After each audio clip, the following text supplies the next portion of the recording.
Hi, my name is Steve Meskers. I'm your state representative for the 150th District.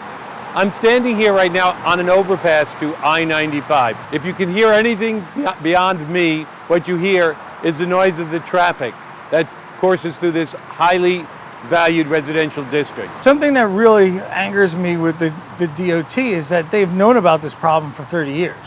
I can actually feel my radiators and my house shake. And I think this is actually a very, very good opportunity for the rest of the towns who are, close to I-95 to take a look at what's happening and to hear what's happening. I'd rather not talk at this level all the time. Our competing states, New Jersey, New York, and Massachusetts, have all implemented noise remediation measures for their highways.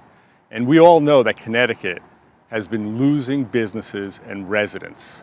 It's time for the state government to focus on the health and well-being of its residents. Whenever you have a project of this magnitude, there's going to be noise, and there's also going to be some opportunities. And in the case of the Riverside Association and some other residents, they're looking to see if DOT will address and include some noise abatement measures. And I've seen the response. I forwarded a letter to the governor, who did respond, and then had Commissioner Giletti respond to say that they're aware of it, and certainly they're want to work with everybody, but they said there was no money in what was called the Type 2 noise abatement program. I'm standing in front of the New Lebanon School because in a 1995 Connecticut DOT noise study, they singled out New Lebanon Elementary School as exceeding federal and state noise levels 26 years ago. I feel like the noise does take away from that normal family life that you would have, and we had to acclimate to it. I do see my kids getting frustrated, and they don't ever open the windows. They leave the windows closed. They wear headphones all the time. That also, they can't hear me because they're wearing headphones all the time to avoid the noise. Noise-reducing asphalt can cut the noise levels by 10 decibels. And studies show that a 10 decibel reduction in noise is equivalent to a 50% reduction in what we hear.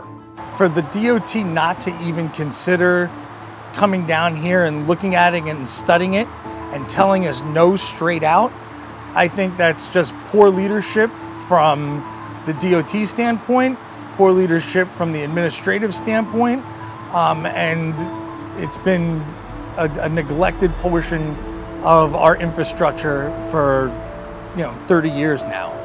I would really like CTDOT to reconsider how quickly they say no to certain things that the people are asking for.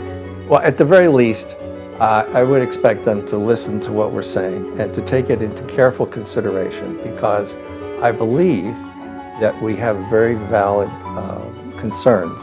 In 1978, we didn't have the knowledge and data we have today.